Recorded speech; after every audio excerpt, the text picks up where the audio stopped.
ce qui était absolument extraordinaire dans cet homme qui s'est mis volontairement en marge de tout, totalement en marge de toute possession personnelle, de lieux, de maisons, de comptes en banque, de famille, même d'amis, puisqu'il brisait lui-même ses relations amicales à partir d'un certain moment. Il y avait ce désir de se préserver pour être comme une feuille blanche sur laquelle pouvait s'inscrire ce qui, pour lui, étaient les taches noires qui étaient assez fortes pour l'être. Et dans cette vie qu'il a menée, qu'on a souvent associée à une volonté de refus du monde bourgeois ou littéraire ou intellectuel, il y avait plus que ça. Il y avait bien sûr ça, mais il y avait surtout, comme il le disait un jour où je l'interrogeais, son sentiment que pour pouvoir sentir les choses importantes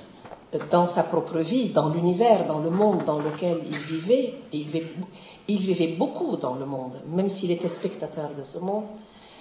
il y avait ce sentiment que pour qu'il puisse percevoir les notes justes, il fallait qu'il se bouche les oreilles des notes qui n'étaient pas justes finalement. Et donc, il parle toujours de la justesse de la cause palestinienne, plus que de la justice de la cause. Et il la compare à une note de musique, comme une note juste. Et je dirais qu'il est venu à cette question, à ce peuple, comme il a été vers les Noirs d'Amérique,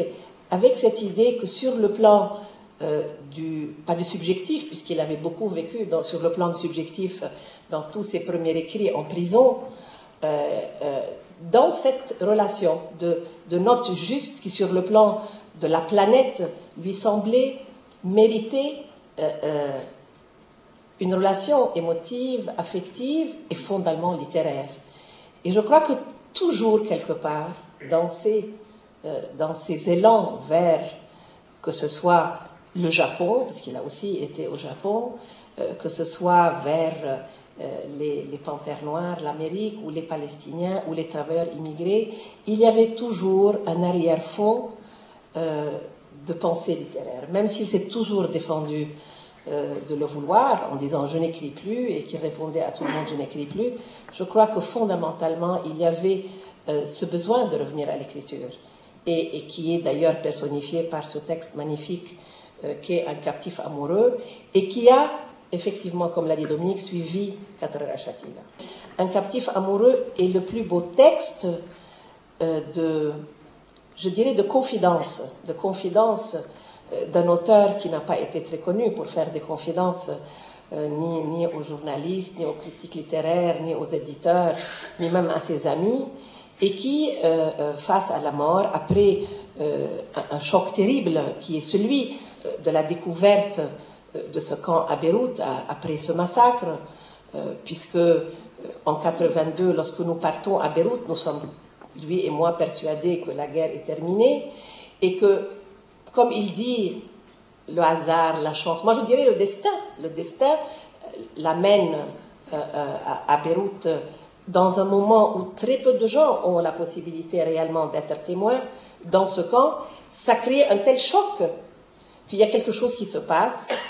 et c'est ce besoin d'écrire, puisqu'il n'a pas d'autre moyen de sortir de ce qu'il a pu voir, mais même pas comme témoin, c'est plus profond, c'est ce renvoi de miroir par rapport à sa vie, ce creux dont il parle tout le temps, qu'il a vécu comme sa vie en creux, et que remplit le destin d'un peuple avec lequel il s'identifie. Comme il le dit dans son livre, beaucoup de gens allaient un peu en pèlerinage dans la gauche, de l'extrême gauche française vers les révolutions, et dont aussi la palestinienne. Mais lui, donc, à l'invitation de Mahmoud Hamshari, va en Jordanie, mais ne sait pas du tout comment il va réagir. Il n'a jamais rencontré avant les Palestiniens que sur les pages des journaux.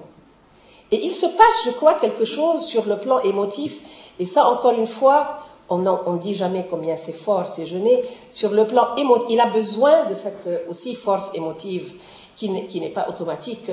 avec tous les peuples en lutte ou toutes les révolutions. Elle est totalement assumée dans sa subjectivité de relation personnelle, et je crois que c'est ça qui déclenche la première relation.